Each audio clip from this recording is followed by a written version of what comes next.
You could be doing all these spiritual things, but if you're not like a kind person, really harsh and bitter and judgmental, that's not like virtue. You're not uniting with God in that. Get ready. It's time. Christina, Catherine, Lisa, Amy, and Lauren. Welcome to the Cimorelli podcast. Hi, I'm Christina. I'm Catherine. I'm Amy. I'm Lauren. And we're Cimorelli. Welcome back to The Cimorelli podcast. Hey guys. We're back. It's episode 252. Woohoo. Yeah. Wow. Yeah. It's been a fun day. So today we are going to be talking about how we how we put our faith first in our daily lives. What does that look like to each and every one of us? Honestly, I haven't thought about this, so we'll see what comes out of my mouth. We're just speaking from the heart because I know a lot of you guys ask us questions about faith, so hopefully this can be helpful. I want to say inspiring. Like, well, I guess inspire you a little bit in some way, or like, what's the better word than inspiring? Because it sounds like I'm going to be like every day. Encourage you on your encouraging. journey. That's a good word. Yeah. Hopefully it can be encouraging, helpful in some way. We're with you on the journey. You know? Yes. Yeah. So that's what we're talking about today. Boom. Okay, so let's get into it. What is the high and the low of your week? Okay, so I'll start us off because I'm tired. I can't wait. Wait, dang it! I had to do my best. Okay. What? You had to do your best? No, I did my. Oh, okay. My low of this week was partially yesterday because I was so tired. I woke up and I was like stunned to be alive. I was like, "Where am I? How am I Me functioning?" too. I woke up at like 8:30, which felt like midnight, and I was like, "Oh, I'm like half my life is gone. I don't know where I am. I don't know what's happened to me. I've been like rolled over by 12 cement trucks in a row." But I lived through the day. I actually had a good day. Made it through another day. And it was good. And then my high was that, wow, I've been having a lot of fun lately. My high was that I went to a concert last week. It was really fun. Why I was is it texting funny? Lauren about it. Oh, I see. It was a good time. Yeah. Good times. That's really all I have to say about that one. Next. All right, I can go. I had a low turned high. Okay. I Love had a it. really busy day of hosting and preparing my house to host. But I was determined to get my triathlon workout in. And I was like, I gotta do it. But so many obstacles are in my way. Yeah. AKA, I didn't really have time for it, but I was like, I'm gonna make time. I need to do this, like, because I had missed the one the day before. So I was like, I gotta finish the week with 4 out of the 5. Good for you, Kath. And so I went upstairs to get my clothes, and I realized that my dryer everything was still damp. So I grabbed a pair of damp running shorts. Oh, Kat. Put them on my body. Wow, And that's I was like, strength. you know what? It's sprinkling outside anyway, so I'm going to get wet, whatever. That's determination. In the rain. I opened the door.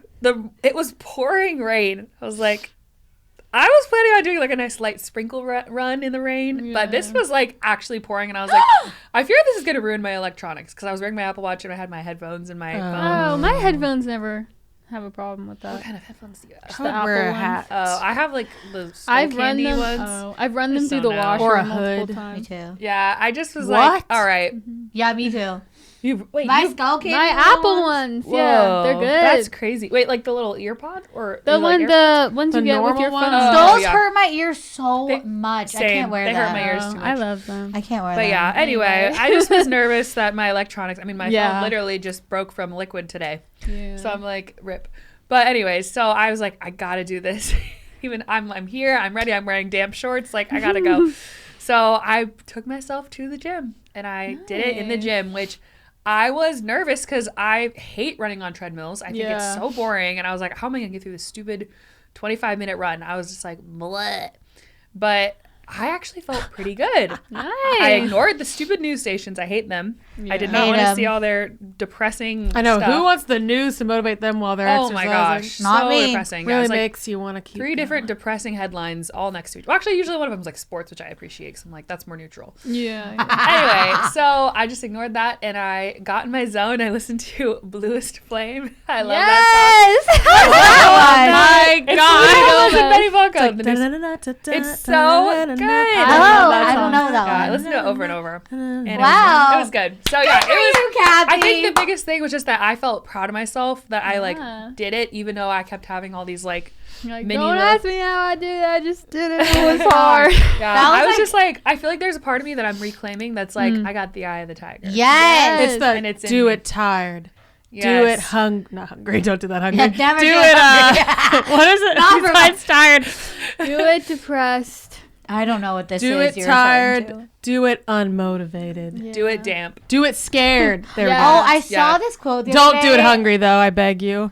I saw this quote the other day that was like, bravery or courage or whatever feels like fear. And I was like, Oh yeah, you're I've so seen that. I like that right. one. Yeah, it does. It's good for you, Kat. Thanks. Lauren, I you felt had good. a high, like, or not a high, or was it a high? The other day on the podcast, you were like, I went and swam my 20 laps, even though I was taking every sign to not go swim. So good for both of you. Those are the things that matter the most. Yeah, they are. Those moments. Doing the hard things. Wow, Who I'm so didn't go? proud. You didn't go? too. Me. Yeah. Well, my low is that I keep feeling like I'm getting sick or something. Me too. But I And you think don't? it's might just be Allergens? allergies. Oh, So yeah. I've not been really doing my workouts because I'm like, oh, I need to rest. But I'm like, I can't just rest forever. I have to do something. I think you should try. So I'm easing back in. Get some allergy medication. Yeah. And then just Give it a see if whirl. that helps. And if it does, then I'll tell you that that is allergies and you're not getting sick. Yeah, that's true. Okay. But good yeah, idea. so I just felt kind of like, ugh, from that. But I got to get back to it. Because the pollen is Hard. atrocious. Like yesterday, right I just now. like walked like 2 miles and it was hard. And I'm like, Your body's probably just tired. Like it'll pass. it You'll get just back to how scares you're- me because I'm like, I Yeah. need to improve. But No, yeah. every bad run, or bad bike ride, whatever, it's not always gonna be like. Yeah. I realized this when I ran in my luteal phase. Oh, Oh my gosh, I'm I so literally- slow. Oh I felt my like there were gosh. sandbags on my Yes. legs. I couldn't lift them. I was like, ugh. And then I did my run on Sunday, and I was like, I'm in my ovulation, whatever that time, and I was like, I feel great, and I Yeah. kept going. Like I have noticed that. it really makes a difference. Okay. So, Yeah. Yeah, you got we'll this. push through. Yeah, that was my low. My high was Sunday. It was just a good day, but I'm not gonna go into the details. Okay. Love it. Oh, well. There you go, people. Let's There see. you have it. There you have it. I guess I could say my high was a high turned low, but then it was still a high. So then how do you explain that? Turned low. How do you explain that? My high was like Nick and I having these great deep conversations, but staying up late. Oh, have a that's what always conversation. happens. Yeah. And then it was a low because then the next day I Yeah. was Your human alarm clocks wake you up. You're like, no. Like, Mom! then I was so tired. The next What time day. do your kids get up usually? 7 or 6. Both of them? Yeah, but I don't get up at 6. Barrett, if he gets up at 6, he knows I don't get him till after 7. Well, he doesn't know that, but that's what we do. So I'm like, you can play until it's time. So he plays until it's time. Oh. I don't know why I said that's so creepy. You can play. I just tell them That's if not they what I wake up say. before 7, I say, it's still nighttime. I just give this light out. And so I let Dom come in our bed for a little bit, and I was like, okay, you can just rest here for a little bit, but it's still nighttime. It was like 6:50. But I was like, I just wanted to lay down for 10 more minutes. So I just laid down. Oh, it's so funny. So then you just like, oh, now it's day. Yeah, I do. He doesn't care. He just like, cool, Yeah. I can go downstairs and Barrett sees like a sliver of the sun. He's like, Mom, I see the sun. I'm like, well, yeah, it's one day not I won't be time. able to trick them. Well, I keep saying that recently. I'm like, it's not about the sun. It doesn't matter when the sun's That's up. true. It doesn't matter when In it the goes summertime, down. It'll be past bedtime. Yeah, I'm and like, it's light stop out. thinking about the sun. That's so true. Because he keeps saying that recently. I'm like, oh, it's bedtime. He's like, but it's light out. I'm like, it doesn't matter if it's light out. Yeah, I have a vivid doesn't memory matter. of like being a kid wearing my little nightgown and looking out the Same. window. Yes, I have that memory me too. And I was like, everyone's riding their bikes. Yes! And I'm like, we have to go to bed. And it was like summertime. I told mom that. She's like, well, we probably put you to bed maybe a little early because we needed to watch Dallas. I was like, yeah, probably. I would do the same thing. The 7 o'clock hour, and they were going to put their kids to bed at 8. I think Dallas so, is probably on at 8 or 7:30. I don't know. Oh, it's probably on it. I wish we could look it up. Oh, it's so funny. Really funny. I remember us coming down the stairs, them being like, go back up. Because they were watching their show. Wow. Wait, that is so funny. Grind. I respect you had to grind. Plan that out. Yeah. To watch shows in the olden days. I respect the grind. Because if you missed it, then you couldn't come back. You have to watch like a I don't know when you watch it again. Yeah. Reruns. And that was like earth-shattering television.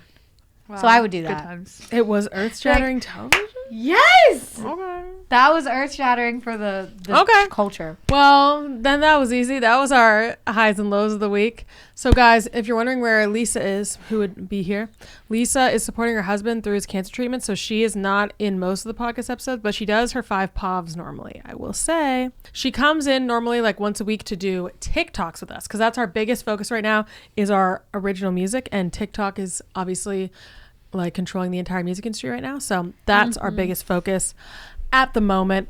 So please keep Lisa, her husband, her whole family in your prayers. They really, really appreciate it. And if you're looking for more Lisa, go to Instagram and TikTok and you will see her there. And she's on all of our new songs and everything.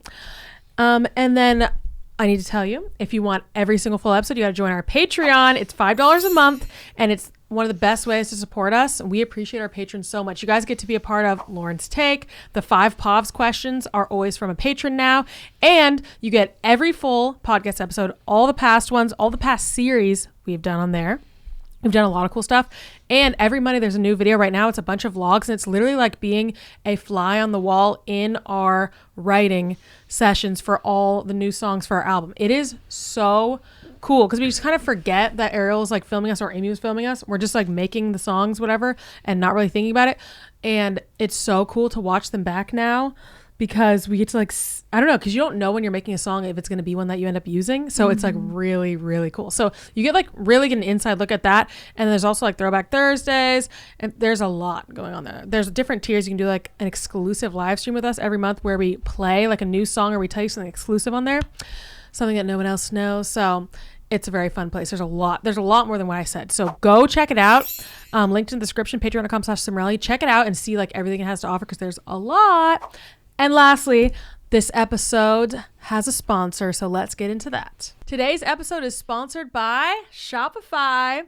So we have been using Shopify from the very beginning of the Cimorelli merch store, and we have had the best experience with Shopify. I mean, from the very beginning when we literally like did not know what we were doing, had no idea what was going on, we used Shopify and we had no problems. We were able to figure everything out. It's very user-friendly. It's been really, really great to us. And we have had no problems since. It's just been amazing. So it's an amazing tool for if you are starting a business this year, you just started something and you're just such a beginner, you have a small business, whatever's going on, Shopify is perfect for you. Lauren, you're in charge of Cimorelli merch. And how's your experience with Shopify been? It's been great. You know, I always go in the back end, check the analytics, the inventory, yes, whatever. She does. Hack the all mainframe. that stuff. Yeah, I hack the mainframe. And like, yeah, it's very user friendly, easy to use. Like, there's a lot of info, so you can like really get into all the analytics, and yeah, it's easy. Love it. It's so amazing to have a sponsor that we've literally been using for years. I know. I love them. That we can't say enough good things about. So we love Shopify. Upgrade your business and get the same checkout we use with Shopify. Sign up for your $1 per month trial period at shopify.com/Cimorelli, all lowercase. Go to shopify.com/Cimorelli to upgrade your selling today. That's shopify.com/Cimorelli. And when you support our sponsors, you are supporting the Cimorelli podcast. So thank you guys so much. We love you. All right. So we're going to get into how we put our faith first in our everyday lives. And we're going to go through some categories. How we strive to put our faith first. Yeah. We always do it perfect. Yeah, I am 100% flawless. Perfect. Yeah, how we strive to do that. So I was trying to think of how to structure we do our this. best. I was thinking like different categories of life. Should we just like maybe we each talk about a category and then we go to the next category. Yeah. Okay, so what's a great way to start? Just like your daily and weekly routines, rituals and routines for faith. So who wants to go? Okay. Well, I mean, I go to church every week. And I like to pray the rosary. I do like a rosary walk most mornings. Love it. That's kind of the only like routine that I have, really. I like to read like spiritual kind of books in the Bible, and like I'm reading something from St. Francis de Sales right now. Well, I'm restarting the book that I just finished because I'm like, I need to hear that again. Which one? Oh, Consoling Thoughts on the Trials of the Interior Life. So it's like consoling thoughts. I love a consoling thought. I love it. I just started reading the one that you talked about, Saint Therese. Oh yeah. Is that the one that I'm reading? The little, what is it? Well, off and so on. I go through my good. phases. It's a really good book. Yeah, I'm trying to think. Like, I feel like it's kind of like I do like pray throughout the day. But I don't have as much of like a night thing. I did a bit ago. I was doing a whole like night routine thing with like prayer and stuff. Haven't really done that recently, but that's probably something to get back into. I also, with Lent, have been doing adoration every week. That was like a Lent thing. I love adoration. I really need to try to get to adoration more. It's definitely a challenge. Yeah, like even if I just go over like 20 minutes or something, just like sitting there, like, or like read something, or just kind of like sit there and think and pray, and it just like always gives me a lot of like clarity. But yeah, I don't have a ton of like routine, this and that. It's really just kind of the rosary walks. That's cool. The rosary walk sounds really peaceful. Yeah, because I can't do it just like sitting there. I won't do it. I'm like, this is way too boring. Like I get too bored. I can't just sit there. I have to like do something. Yeah.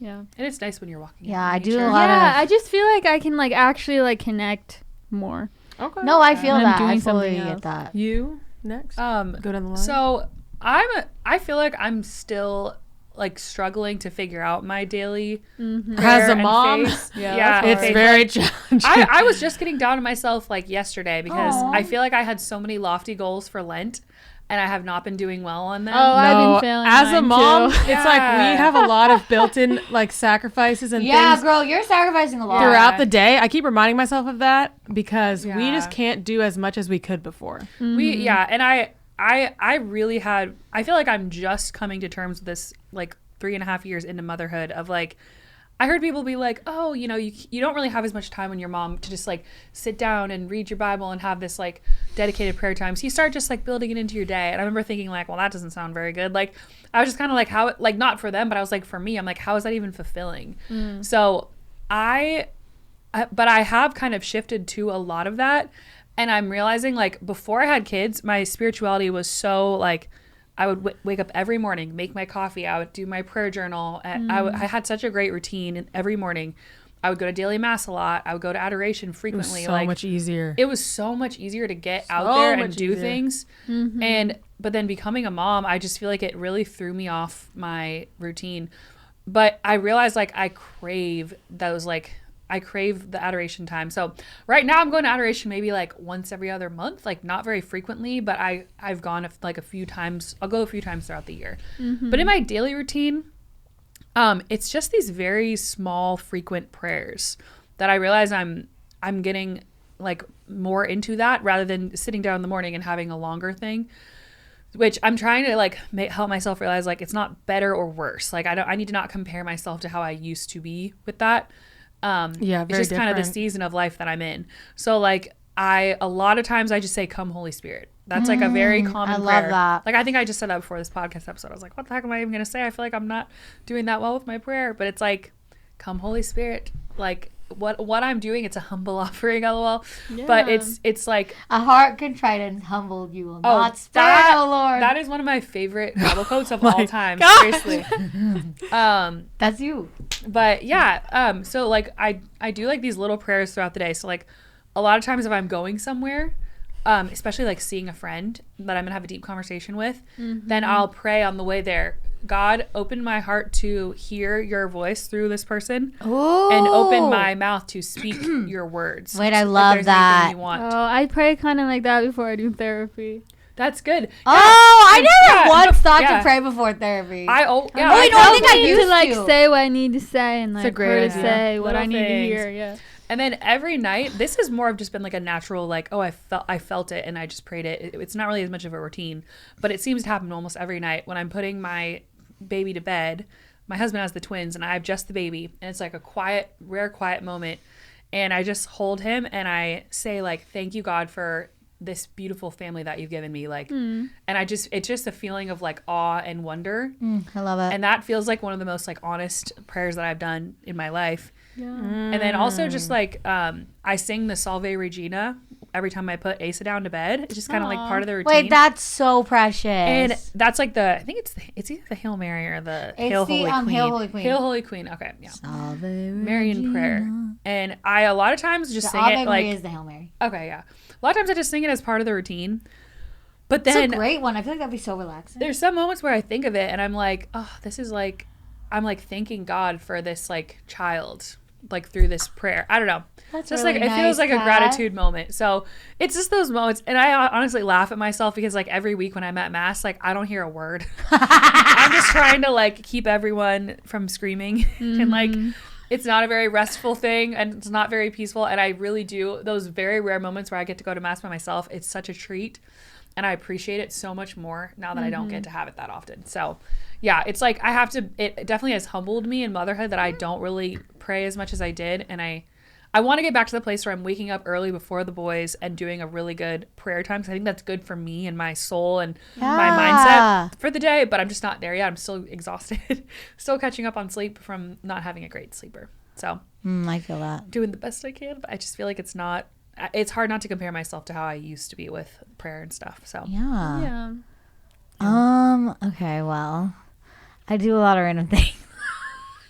I don't know. I don't really like talking about praying and stuff because I feel weird.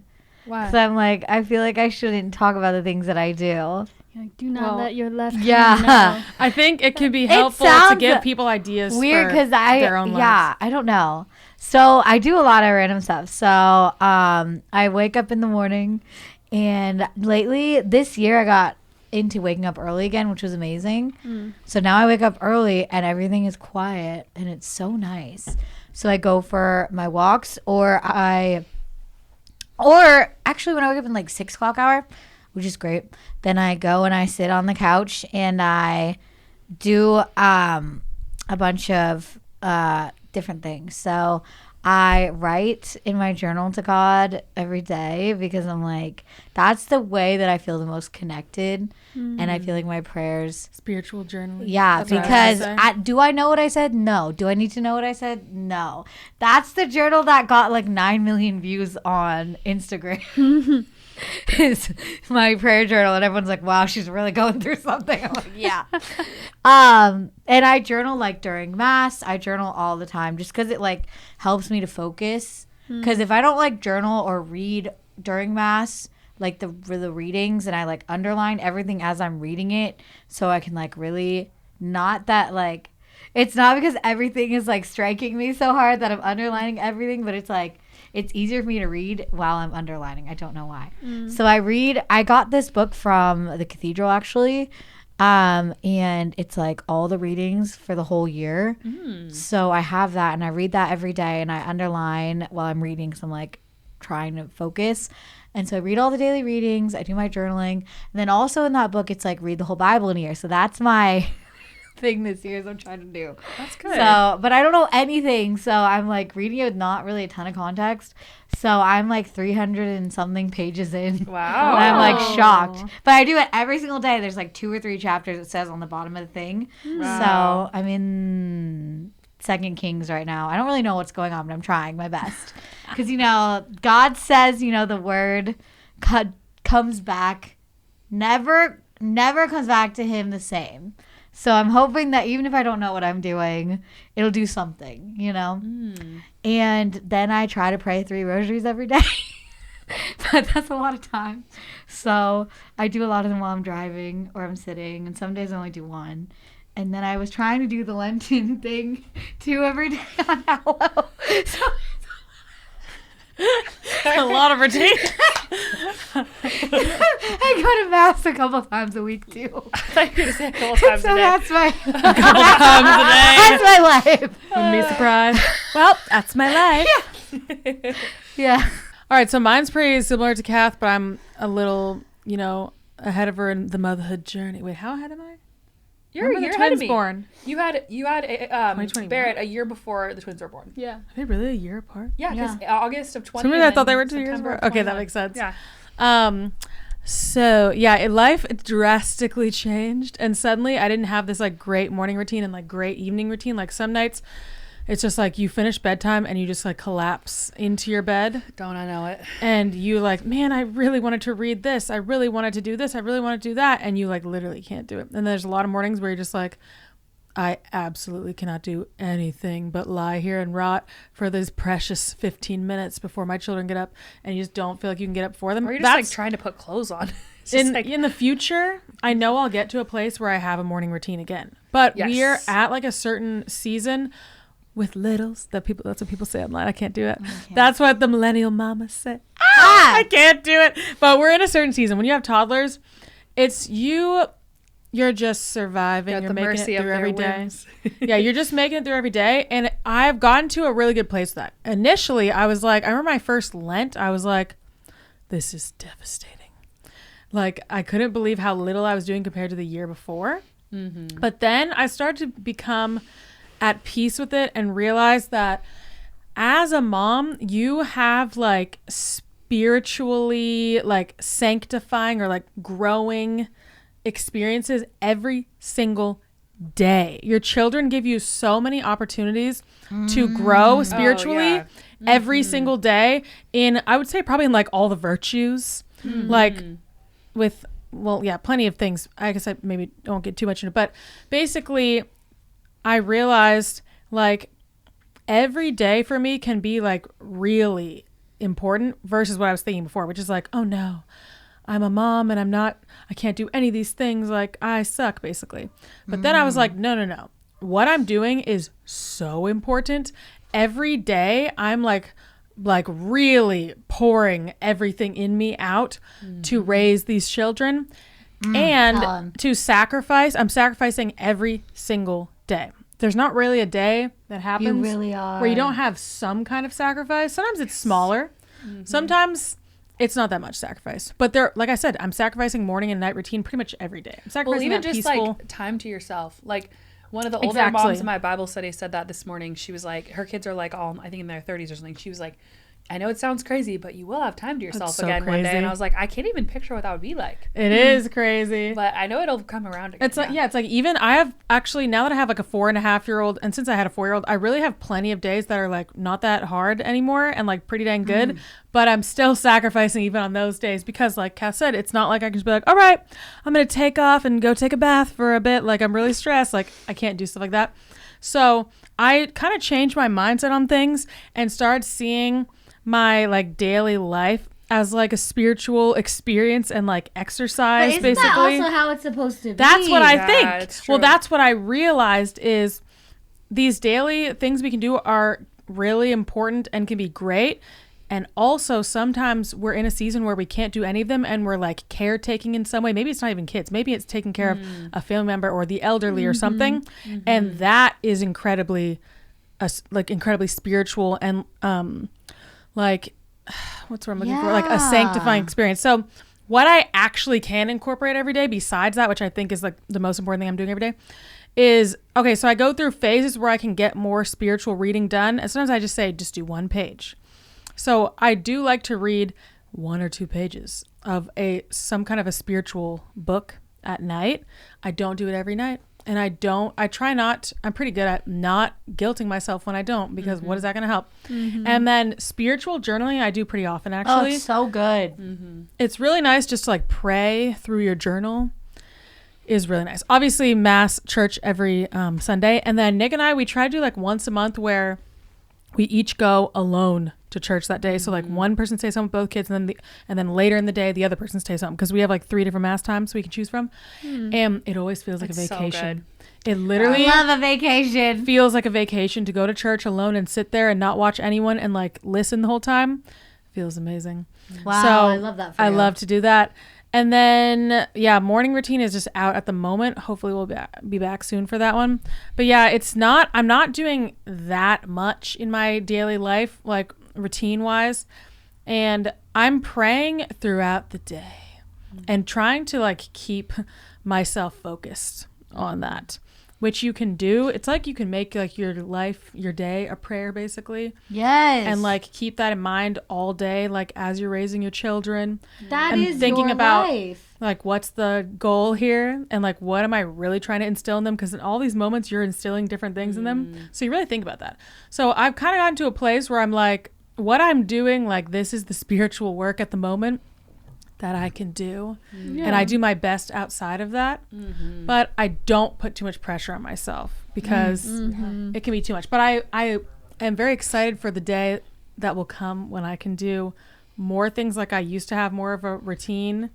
And like I said, I was so shocked for Lent how little I could do compared to before. Then I'm like, you are sacrificing all the time. Sometimes you don't need to add much more in Lent as a mom, because you have a lot on your plate. You just need to maybe become more prayerful with your everyday sacrifices. Yeah. Well, I think something you said that I really relate to is like you're pouring yourself out so much that sometimes you're just craving to be poured into. Like for me, I'm like, I want to go on a retreat so bad. And I've gone on a couple since I became a mom, just like a day long or whatever, or even an evening. And I'm always like, wow, it feels so good to just be like spiritually filled up. Because I feel like when you pour yourself out so much, you do need to be filled. And you have to be so much more intentional to like be filled. Yeah. So, yeah. I feel like with the next question, we can kind of like riff as a group, which is, how do you put faith first in when it comes to, I would say, relationships, romantic and friendships, family members, like all of your relationships? How do you put faith first in that?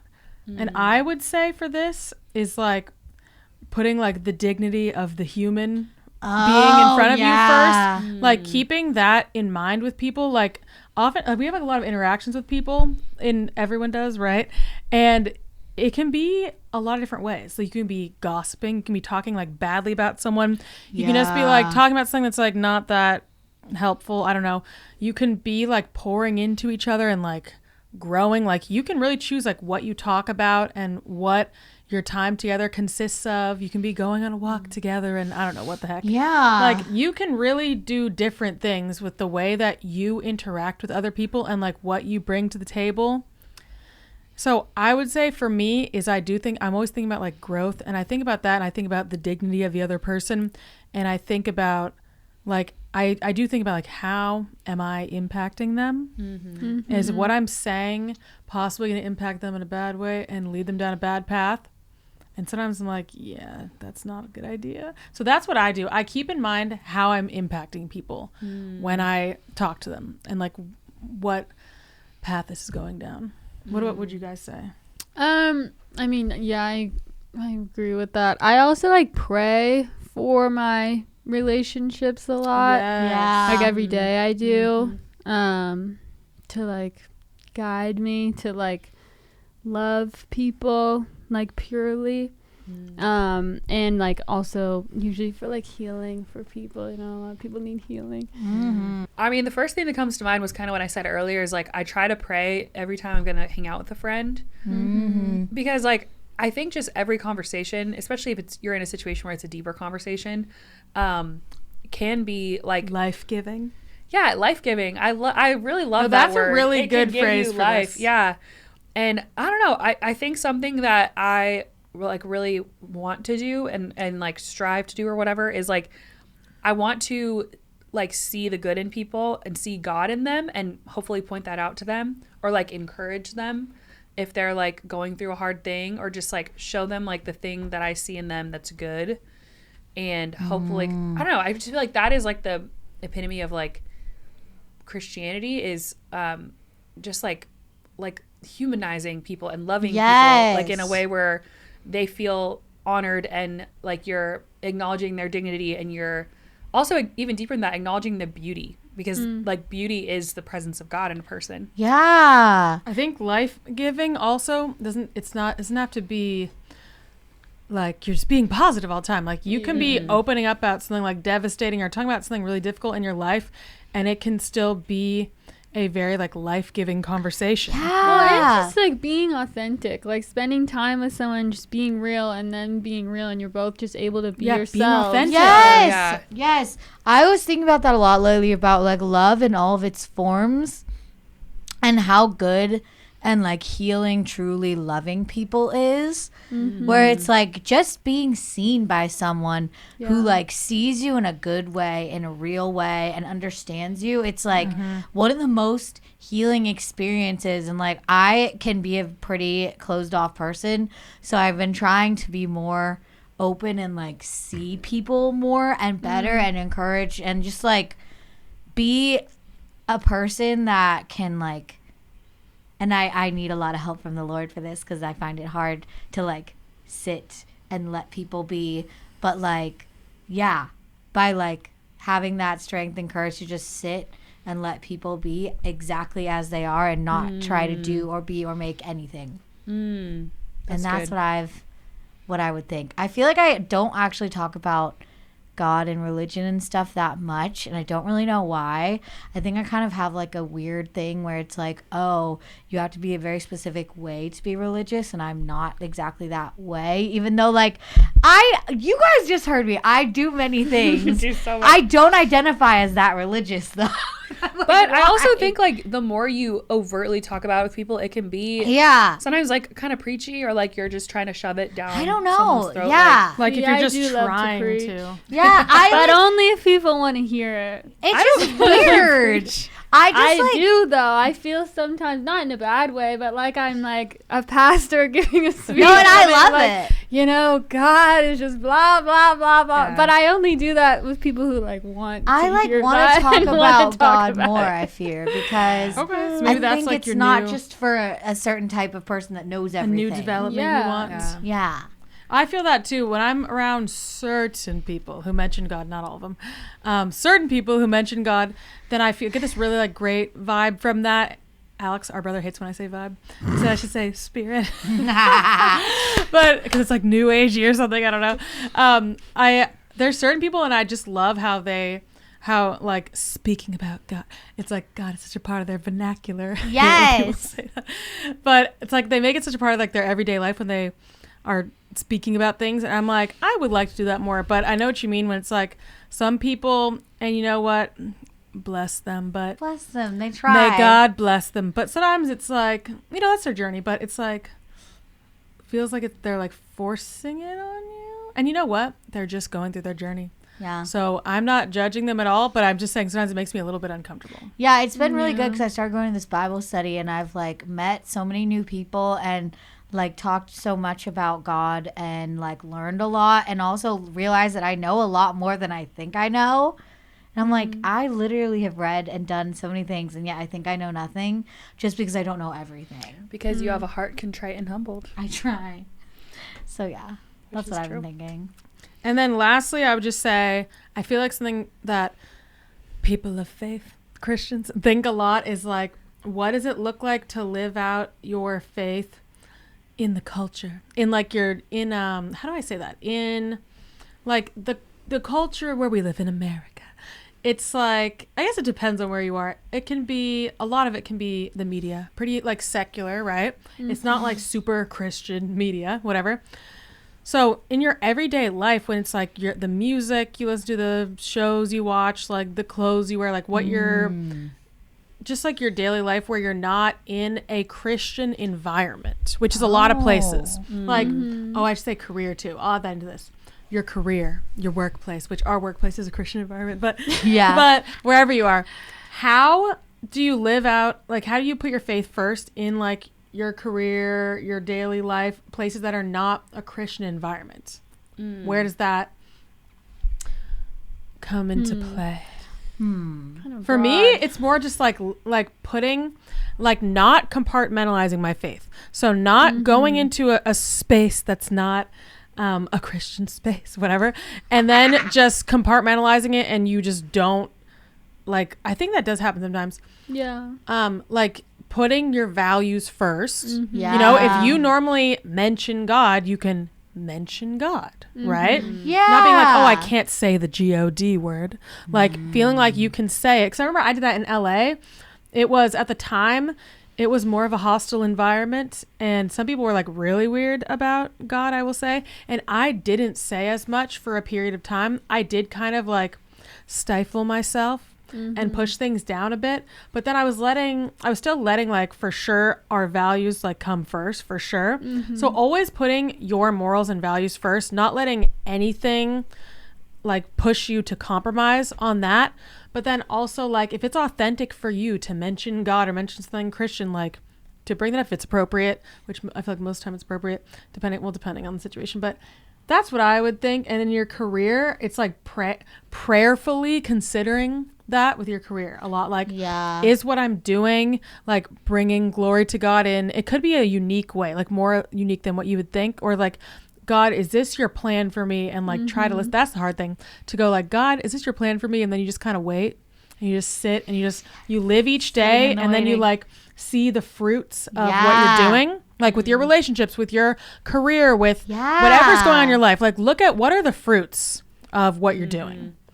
What are the fruits? That will give you some hints. Yeah. I feel like for me, I think about like the virtues and like living those out in everywhere that I am, of like humility, patience, charity, like just acting like with virtue wherever you are. Yeah. Like having that to like strive for, having a, what's the word I'm looking for? Like that's what you're striving for. Yeah. Having like a picture of that, which is obviously Jesus. Like that's what you're striving for, right? Yeah. Because it's like, okay, the time that you spend at church or in prayer is not even the vast majority of your life. Yeah. Most of your life is not spent in church or praying. So it's like, all the rest of the time, it's like, what are you doing with that? And how is your praying and your things? Like, they should be affecting how you live. Yes. Like, the way that you go about your work, trying hard to be honest and hardworking and, like, do good. And, like, be a good person to work with. And, like, strive for things and, like, encourage people around you. And be like a positive element. Being forgiving. Yeah, because we kind of often don't think about this, but I kind of was thinking about this the other day, and it was like, when people have interactions with you, okay, they can be having interactions with like goodness and like positivity, and not in like a toxic positivity way, but in a way of like, you're like a kind, centered person that's not going to take yourself out, inflict yourself on not them, those people who are just like negative about every last thing, and isn't overly harsh or judgmental, but like kind and firm and has boundaries and strong like Jesus was. Or they can be having interactions with something that is not so positive, and something that actually like makes them not like God, not like religious people, not like religion, because you claim to be religious, but you treat people in a not kind or loving or compassionate manner. So they're really having kind of interaction with not such good forces, shall we say. That doesn't make them point to, like, your life should be a beacon that points to God, if that's how you're, like, that's who you're following. Yeah. Like, your kindness, your compassion, your loyalty, like, the good that you do and the way that you treat people, that should be what you're, like, pointing to is God, if you're following Christianity. And I don't know what you're following, but whatever. That's what it should be. Yeah. And that's what I was thinking of in those spaces. So it's like cultivating space in myself in my life where it's like, okay, I am unfortunately, there are shows that are really good that I just like, I feel like are a little too much and maybe put me in more of a dark space that I don't want to be in. That's a really good point. Or like some music that is so good and so catchy, but it's a little bit too, shall we say, over a line perhaps. There's a feeling that you get when there's certain songs or certain shows, they don't like, I don't know how to describe it. It's like they don't like uplift me and something doesn't sit right about it. And it starts making me think in a different way. Yeah, and it's like, it's not in alignment with my values. For some reason. And it's like a weird feeling that I will get. It's kind of weird. 'Cause it's not like every song necessarily that goes against my values necessarily makes me feel like that. Some they don't feel that serious. Some have like a really strong thing to them that just like does not sit right with me. It's like maybe a negative, I don't know, it's like a negative vibe to me. I can't really explain what it is. But it's like when it like turns you in like a different direction and you start feeling something different in yourself that you know is not in alignment with like your values and who you want to be. It's like no matter how catchy or how good the show is or whatever, it's like I don't want that in my life because that's not the direction I want to go. And it's like the things that you watch, the things that you listen to, the people you surround yourself with, like they become who you are because the songs that you listen to put themselves on a track in your brain, the shows that you like, all these different things. So that's kind of what I think of, like, okay, I've around and watched many different things in many walks of life. Okay, so I'm not saying you can only like do whatever. I think people have different convictions with that too, like with what they want to listen to versus certain things will affect like you different than they affect me. It's not, I think some people have that like just blanket rules, I don't know, on everything. I don't really think there's I think it is more like discerning for yourself. But it is, once again, going back to walking the middle road is the hardest but the most true, where it's like there's extremes on either side are the easier choice to make, but the middle and the real choice to make that is nuanced, that has failings, that has moments where you have to sit there and go through things and not cling on to something extreme in either direction. That's like where true like love and faith and real fruit is like grown. I think for me, in like everyday life and spirituality, I feel like it can all be boiled down to union with God. Like I think that's, for me, that's one of the core concepts that I always come back to. I think of being close to God. It's like I'm united, and when I draw close to the source, then I am purified, strengthened, uplifted, and I'm able to hopefully pour that out to other people, versus like, you know, the devil, evil, whatever you want to see, the enemy, some people call him. It's division, and it divides people. It fear, fractures, breaks. Like, fear, just like hatred, all these things. So it's like, I think about like, am I uniting with God, and am I uniting people? And am I uniting with people? And if I'm not uniting with God, what in my life is causing division between me and God? Like, am I really distracted? Am I just like prioritizing all these things that are not like, that are like worldly? Like, I know that sounds kind of like, you know, weird, but like, woo-woo. But really worldly, like that's a thing. I was thinking, we were talking about at Bible studies, we were talking about death. Like we were talking about losing people, and we were talking about Mary watching her son die on the cross and like the pain she must have felt. And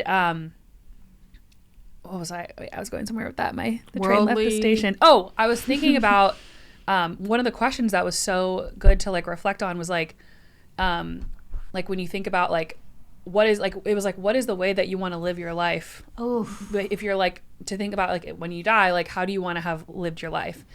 And I was just thinking about like, what are all the worldly attachments that I like get attached to in a disordered way?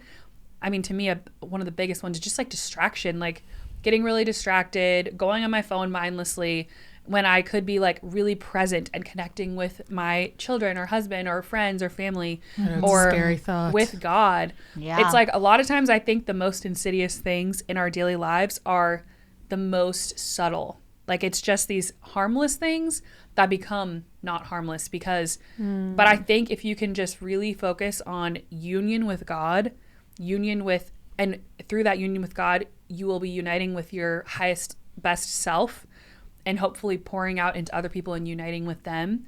I think that is like kind of the end all be all of life.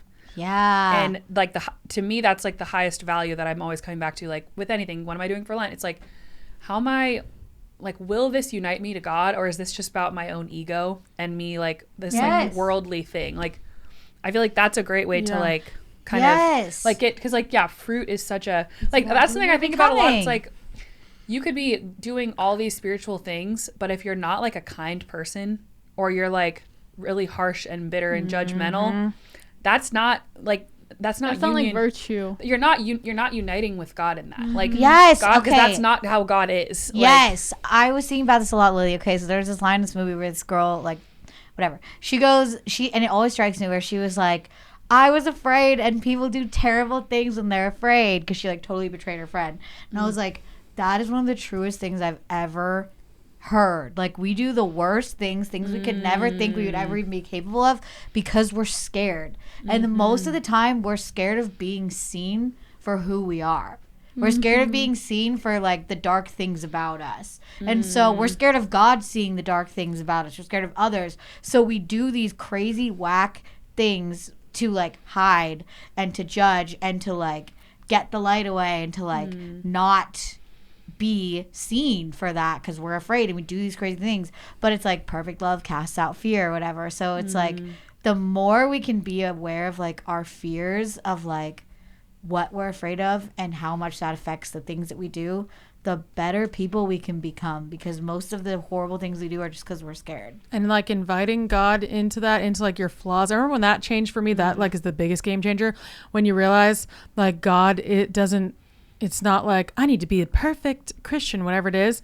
And then I can talk to God when it's like God is with you, like in the trenches, when you're doing bad things and you go to God and you're ashamed and you talk to God about the bad things you are ashamed of. Like that's the relationship, not like I did everything perfect and now I can talk to God. I feel like that's a place, if you can get to that place, that's like the most freeing place, when you're like, when you feel like God is walking with you through your bad moments of being a bad person moments, right? Not just the good moments of being a good person. Like that's when he's there. Like in like so many times in the Bible, it's like he's with, I mean, everyone's a sinner, right? The sinners. It wasn't like, and then Jesus just hung out with the people who were, I don't even know who they are though. He's like, like the Pharisees. Without sin, cast the first stone. We were just right? talking about that last night in Bible study. Yeah. Yeah. He's saying, hello, all of you are sinning in this whole world, okay? And he's walking with all of us. There is no person who's up there who's just doing everything perfectly. He stays there with the woman, and he's like, where's everyone? Yeah, they all left because they're all sinning just like you. I think it's really easy for like when you have like don't know God and you've just heard about him like in a maybe church or something. It's like you might think of him as just like this judgmental, far away judge with this long list of like all the things you did wrong. But it's like that's not who he is. And like the most clear image is like kind of what you were saying, like a loving father who wants to pick you up when you're falling. He wants to comfort you. Like we with our children, we're not like, oh, you screwed up, I'm turning my back on you. Like you are there to pick up your child and guide them That's really through nice. everything. And through all the hard parts. He's the shepherd that leaves the 99 to go find the one. Like he would leave everything behind to find you and like help you back. And it's not like I'm going to get you back so I can like reprimand you. It's like, I can get you back because I miss you and I love you. Yeah, and it's like he sees the bad, but that's not all he sees. And that's not what he cares about. Like he cares that you do wrong and you make it right. But like, it's like that's not all he sees of you. Yeah. There's a great quote that's like, the devil knows you by your name but calls you by your sin. but Jesus knows your sin, but he calls you by your name. It's like, yeah, he knows what you did. It's okay. Like, it's not okay, but it's like he still loves you just as much, and he's not like holding it against you. He doesn't like, conditionally love you. He wants to be close to you. Yeah. Always, like in your darkest moment, he wants to be close to you. So, okay, we do need to wrap this up. So I'm just going to say, look into this. I'm just not going to get into it. I'm going to say, look into scrupulosity. Ooh. If any of this resonates with you, I'll say like 2 sentences. If you've ever been praying and you're like, oh no, I didn't do this perfectly, I have to restart. Or you're like, oh, I didn't pray for that person. Oh no, but I have to add this person. Okay, let me just add the whole world. And I've done that so many times. And you end up praying for the entire world. And Pray for the entire world. And then you're like, or morally, you're thinking like, oh no, is this thing moral? You like can't stop thinking about if certain things are moral, and it's like causing you so much distress because you never get to a place where you figure out if it is. You just can't stop thinking about it. If any of that, and there's many more things, resonate with you, look up scrupulosity. It's moral OCD or religious OCD. That's something that I have recently discovered I have struggled with for a long time, and it's been like a huge problem in my life. And it would like affect my career a lot and my marriage a lot. That's the main places it would go to. Some people, it's more like they really think about their religion and their everyday routines and like rituals. For me, it's like career and marriage, basically, like on the loop about all these moral questions that can't be answered, like the uncertainty and whatnot. Look into that. If anything that resonates with you, I guess one way to put it is like you're praying or like doing these things to try to alleviate anxiety, not to like build your relationship with God. You're like doing all these ritualistic things to relieve your anxiety, but then they never fully end up relieving it. So you have to keep doing them, basically. Look into that. I just want to point that out because I wish I had known that. I've literally struggled with this for years and I had no idea. So I wish I had known that a lot earlier. I thought it was just like a praying thing. That's not what it is. That's one of the things it is. Okay, moving right along. Hopefully that helped you guys. That was a deep one. It was good. I enjoyed Hopefully it helped you. All right, let's get to the 5 pops. Do we have them from Lisa or no? Yes. Okay, so from Mikey, our patron, you are heading in to see a movie. What candy are you sneaking in? I do not sneak in candy. Okay, so Amy, none. I can tell you right now. I for me, buy a popcorn like an Speaking of American. sin, I'm getting popcorn, and then I'm sneaking in, or I'm buying Milk Duds or M&Ms that I'm eating with the popcorn. I don't know. Okay. Cool. Like some kind of like Sour Patch vibe. I was gonna say Sour Patch watermelon. Like watermelon. Oh, yeah. they're so good with popcorn. Yeah, it's a classic. It is Salty and sweet. And we gotta sour. get Lisa. Wait, what do you think Lisa's gonna say? I don't know. Oh my gosh, I have Yeah, no I have no idea. idea. So this question has evolved over the years. Okay. Because years ago, I think I always said like Twizzlers. I That was love my Twizzlers. go-to movie candy. But I feel like candy is starting to make me feel sicker and sicker. My palate is evolving to more of like, not a dark chocolate. I'm not that hardcore, but a darker chocolate, a more natural chocolate. The cocoa. But I don't remember what the brand is called. But one of those chocolates would be amazing. But you know what's funny? One of my favorite candies, my friend bought us a bag of this when she came over for Christmas, and I ate the whole bag while we were playing cards, and I felt so sick, but it was so worth it. It was so good. Chocolate covered cherries. Yeah. What in the world? Wow. Oh, wait. Oh my gosh. The True Fruit. Freeze-dried raspberries Those are dipped good. in white chocolate and dark chocolate. Oh no, my not white gosh. chocolate. I love See what white I'm saying? I'm chocolate. getting a little more mature with my candy taste. Wow. I just don't enjoy a Snickers or Oh no. I kind of I don't know, agree. I almost My said tastes Tootsie are Roll, like, evolving. who eats Me too. Tootsie Rolls? I'm not enjoying those types anymore. They're hurting my stomach. My tongue is rejecting them. But a good chocolate covered fruit. I love it. True Fruit is really good. I Lisa's love always these. been like a chocolate covered strawberry person. No, she Like has. she loves chocolate covered fruit. Okay, lastly, we got Sister Spotlight, and we need to wrap up. I'm just gonna say it's Amy. Hey! So welcome back to Amy's Rants and Raves. Okay, so today I am going to do a rant/rave called Do It, Do It, Do It. Okay? Just do it. Just do the thing that you're scared of. Okay? Because, oh, that quote is too real. Everything you want is on the other side of fear. True. Every single thing you want in life is on the other side of fear, okay? So have the conversation you want to have, okay? Eat the chocolate you want to have, okay? Go wear the outfit that you want to wear, okay? Be the person that you want to be simply because you want to be it, okay? Do the thing you want to do. Open your heart. It's so cringy, but it's real. Open your heart. Have fun. Have experiences. Get out of your house. Get off of the internet. Buy a flip phone. Like, rollerblade around. Wear a bunch of beaded bracelets. Find a hobby you love. These are the things that make life worth living. Hobbies. No. Have real relationships. Tell people things. Share your shame, okay? Share the things that matter to you. Be the person that you want to be simply because you want to be it. Because, guys, unfortunately, you get one try. So true. You get one life. And then you're out. You're done. So, Oh gosh. so like You're done. You're out. You're done. there's no point in living if you're not going to do it in the way that you want, in the way that is good and authentic and good. Like, the way that you want to live is probably not some heinous, disturbing thing. Hopefully not. Oh, we hope. Like, maybe it is, maybe it's not. Hopefully it's not, but I know you, and you don't want bad, horrible things. You want good things. You want love, you want adventure, you want joy, you want peace, you want all these good things that are on the other side of fear, comfort zones, and opening your mouth. Open your yapper. Tell people things, okay? You're important. You are important.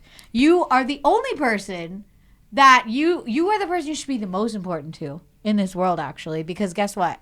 You're the only person that can actually change things for you, do things for you, make your life the way that you want it. So do the things you want to do and get out there and put the phone down after this episode. Yes. Amen. That's really all I have to say. Right. Do the things you want to do, guys. Thank you guys for joining us. Make sure you join our Patreon if you want to support us there and you want to get every full episode. Linked in the description, patreon.com/Cimorelli. We'll see you guys in the next episode. Bye. You've been listening to the Cimorelli podcast. Follow Cimorelli on Spotify and subscribe on YouTube. You can also find Cimorelli on Facebook and Instagram.